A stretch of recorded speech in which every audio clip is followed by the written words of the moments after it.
सवाल से शुरू करते हैं। आप हर महीने अपनी सैलरी का कितना प्रतिशत बचाते हैं?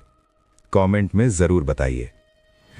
अगर आपकी सैलरी कम है तो शायद आपको लगता होगा कि अमीर बनना नामुमकिन है, लेकिन सच ये है, दुनिया के सबसे सफल निवेशकों में से एक कहते हैं, अमीर बनने के लिए बड़ी सैलरी नहीं चाहिए, सिर्फ एक छोटी सी आदत चाहिए। और हैरानी की बात यह है कि 90% लोग ये आदत कभी नहीं सीखते। क्या कम सैलरी होने की वजह से आप भी पैसा नहीं बचा पा रहे? अगर ऐसा है तो ये वीडियो आपके लिए है, क्योंकि आज हम जानेंगे वॉरेन बफेट का एक ऐसा सिंपल रूल जो आपकी पूरी लाइफ बदल सकता है। अगर आप भी अपनी लाइफ इंप्रूव करना चाहते हैं तो इस ऑडियो बुक समरी को अंत तक जरूर सुनिए, क्योंकि सच्चाई ये है, हर महीने लाखों लोगों के साथ एक ही कहानी दोहराई जाती है। सैलरी आती है, फिर शुरू होते हैं खर्च, किराया, बिल, ईएमआई, छोटे छोटे डेली एक्सपेंसेस, और महीने के अंत तक अकाउंट लगभग खाली हो जाता है। सही ना? अब जरा एक सच्चाई समझिए। भारत के ज्यादातर लोग यही सोचते हैं कि जब सैलरी बढ़ेगी तब बचत करेंगे, लेकिन असलियत क्या है? सैलरी बढ़ती है और साथ में खर्च भी बढ़ जाता है। नई सैलरी, नया फोन, प्रमोशन, बड़ी गाड़ी, बोनस, बड़ा खर्च, और फिर वही हालत, पैसा आता है और चला जाता है। यही कारण है कि कई लोग 30 साल नौकरी करने के बाद भी अमीर नहीं बन पाते। वॉरेन बफेट ने एक बार कहा था, डू नॉट से what is left after spending, spend what is left after saving. यानी पहले खर्च मत करो, फिर जो बचे उसे बचाओ, बल्कि पहले बचाओ, फिर जो बचे उसे खर्च करो। ये छोटा सा फर्क ही अमीर और आम लोगों के बीच सबसे बड़ा अंतर है। और हम मिडिल क्लास क्या करते हैं, इसको एक छोटा सा एग्जाम्पल से समझिए। मान लीजिए किसी व्यक्ति की सैलरी 30,000 रुपए प्रति महीना है। अक्सर क्या होता है, वो पहले सारे खर्च करता है, किराया, खाना, मोबाइल, पेट्रोल, और फिर महीने के आखिर में सोचता है कि अगर कुछ बचा तो बचा लेंगे, लेकिन ज्यादातर समय कुछ भी नहीं बचता। अब यही व्यक्ति अगर वॉरेन बफेट का सिंपल रूल अपनाए तो वो सैलरी आते ही 3,000 रुपए अलग कर देगा। अब उसके पास खर्च करने के लिए बचते हैं 27,000 रुपए, और यही छोटी सी आदत धीरे धीरे उसकी पूरी फाइनेंशियल लाइफ बदल सकती है।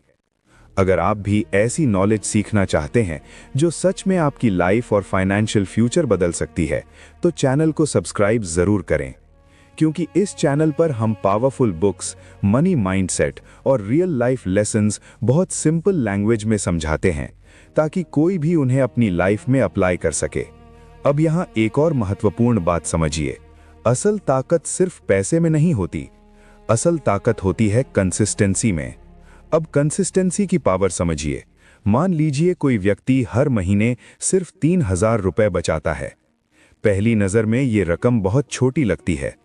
अक्सर लोग कहते हैं इतने से क्या होगा, लेकिन अगर वही 3,000 रुपए हर महीने लगातार बचाया जाए और सही जगह इन्वेस्ट किया जाए, तो समय के साथ यही छोटा सा पैसा एक बड़ी रकम में बदल सकता है।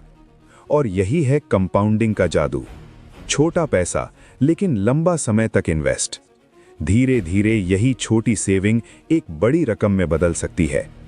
लेकिन यहाँ एक और सच्चाई समझना बहुत जरूरी है। असल समस्या सैलरी कम होना नहीं है, असल समस्या है हमारी फाइनेंशियल हैबिट्स। क्योंकि अक्सर ऐसा होता है, अगर कोई व्यक्ति 30,000 की सैलरी में कुछ नहीं बचा पाता, तो ज्यादातर मामलों में वो 60,000 में भी नहीं बचा पाता, क्योंकि जैसे जैसे इनकम बढ़ती है वैसे वैसे लाइफस्टाइल भी बढ़ जाता है।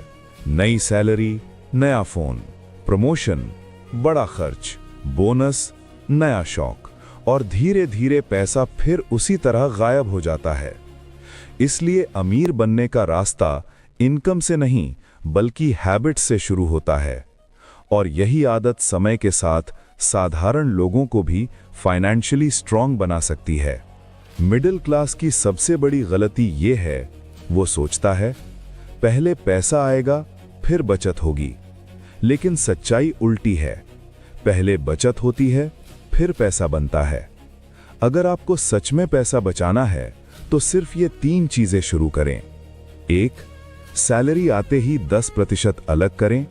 2. उसे इन्वेस्ट करें, जैसे gold, FD, mutual fund, index fund. 3. उसे टच मत करें, बस इतना। कोई कॉम्प्लिकेटेड स्ट्रैटेजी नहीं। अमीर लोग पैसा इसलिए नहीं बनाते क्योंकि उनकी सैलरी ज्यादा होती है, बल्कि इसलिए बनाते हैं क्योंकि उनकी फाइनेंशियल हैबिट्स अलग होती हैं।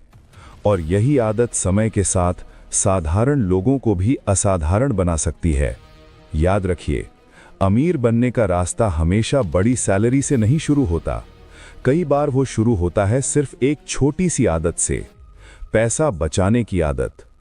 और शायद यही वॉरेन बफेट का सबसे बड़ा सीक्रेट है। और अब सब्सक्राइब करके मुझको अमीर बना डालो। जय हिंद।